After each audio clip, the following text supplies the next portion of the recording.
Semoga saja Bumi Pohaci ini bisa menjadi oasis.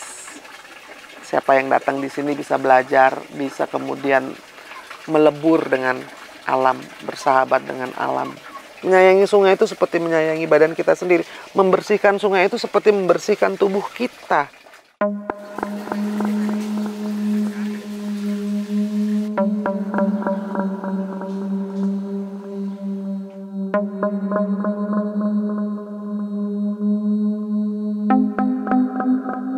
Bumi Pohaci ini adalah tempat pembibitan vetiver yang pertama kali.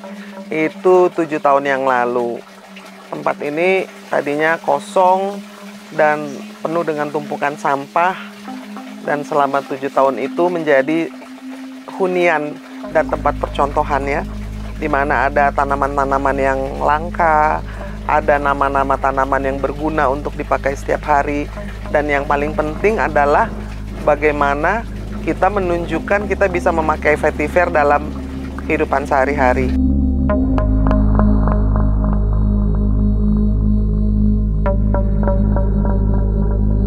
Bumi Pohaci ini adalah satu-satunya tempat di mana saya tidak membolehkan siapapun nyampah plastik atau memakai bahan-bahan kimia untuk kehidupan sehari-hari. Jadi mandi pakai air daun sirih, ada daun sereh wangi, cuci tangan juga pakai daun sirih, minum teh ambil sendiri dari daun delima. Lalu ada juga pohon tarum. Tarum itu adalah asal-usul dari nama Citarum.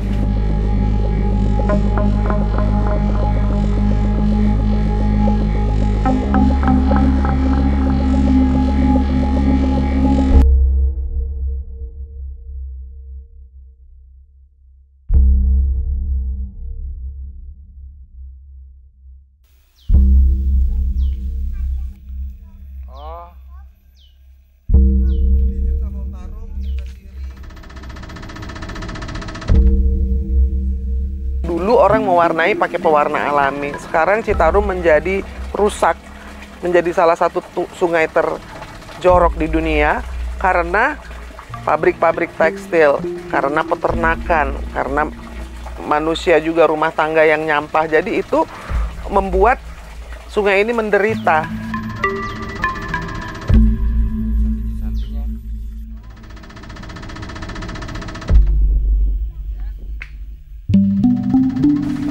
Saya membangun Bumi Pohaci ini dari nol. Tadinya ini bau sekali. Sampai jadi seperti tempat yang bukan hanya nyaman dihuni oleh saya, tapi ini hunian dari ada toke, ada musang, ada kupu-kupu warna-warni, dari yang putih, yang kuning, yang hitam bintik-bintik, capung yang merah, capung yang kuning, sampai kunang-kunang pun ada di sini. Jadi kalau mau melihat satu lingkungan yang sudah baik ekosistemnya, indikatornya itu salah satunya adalah capung merah, kumbang yang kecil-kecil itu, kumbang trigona namanya. Lalu yang paling langka yang sudah jarang dilihat oleh anak-anak terutama di kota adalah kunang-kunang. Jadi kalau malam banyak kunang-kunang di Bumi Pohaci ini.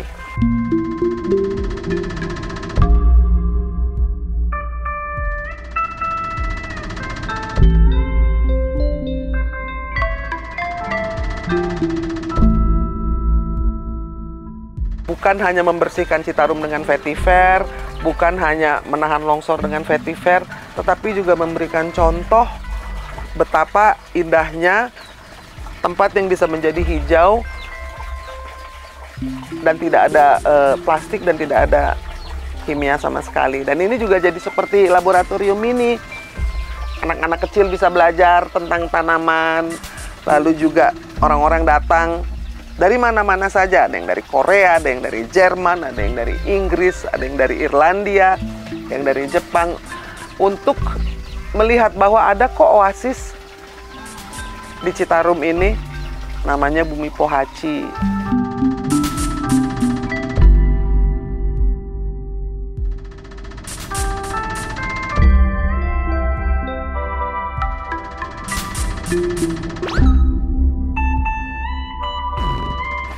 Nah, menurut saya keberhasilan dalam membuat tempat ini menjadi habitat bagi banyak keanekaragaman hayati itu menjadi sangat penting. Kalau tempat yang polusi, tempat yang kotor itu, hewan-hewan serangga yang cantik-cantik itu tidak bisa bertahan hidup, mati semua. Nah, itu adalah salah satu indikator yang memang harus dipahami. Jadi orang-orang bilang, oh ya lingkungan rusak. Iya dong, capung aja nggak mau datang, kunang aja nggak mau datang.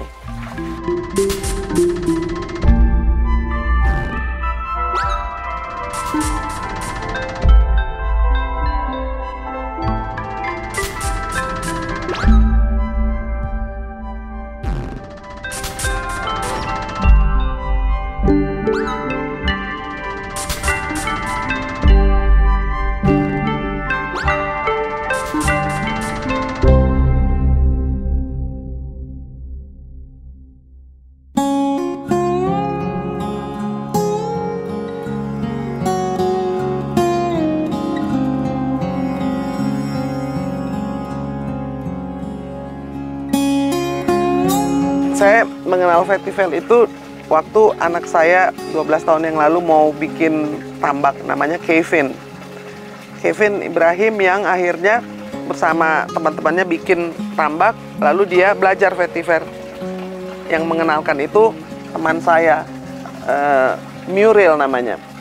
Pergi dia ke Bali, bertemu dengan Muriel dan belajar dengan David Booth bagaimana cara memakai vetiver supaya menjernihkan air, supaya tidak longsor dan supaya tambaknya bersih.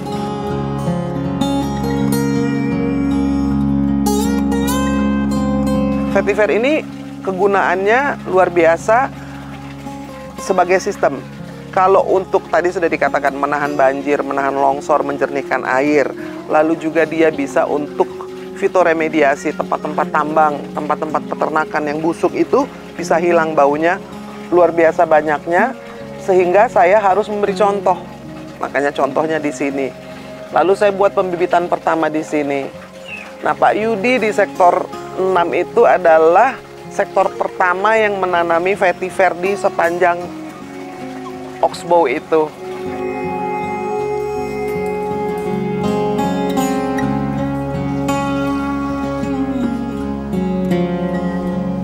Masalah sungai itu ada dua. Satu erosi, dua sedimentasi. Itu yang utama. Ditambah lagi dengan pabrik-pabrik yang buang limbah. Masyarakat juga yang belum punya kesadaran bahwa sungai itu adalah sumber kehidupan yang mesti disayang seperti badan kita sendiri. Menyayangi sungai itu seperti menyayangi badan kita sendiri. Membersihkan sungai itu seperti membersihkan tubuh kita.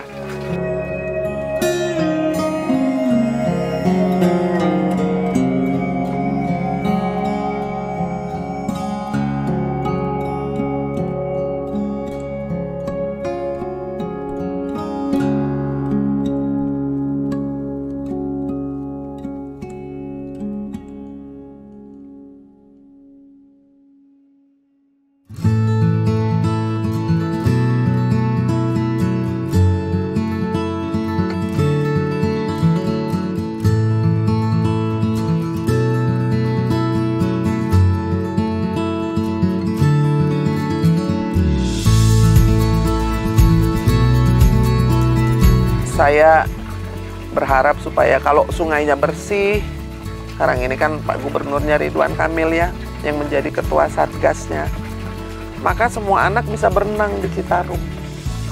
Kalau mau berenang, tidak perlu keluar negeri berenangnya, karena sungai-sungai di luar negeri bersih. Sungai kita juga indah kok, kenapa kita nggak bersihin sungai kita? Supaya anak-anak kita bisa berenang, dan anak-anak orang sepanjang Citarum juga bisa berenang lagi. Seandainya semua kepala daerah, bupati, dari mulai gubernur itu tidak saling menyalahkan dan kemudian tahu bahwa ini sungai, ini sumber hidup di Citarum nih.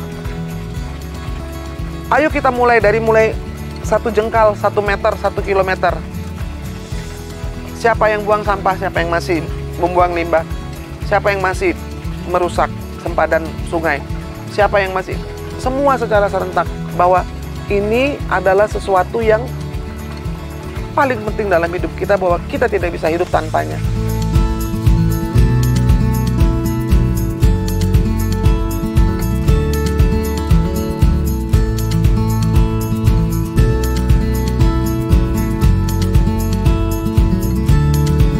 Semoga saja Bumi Pohaci ini bisa menjadi oasis.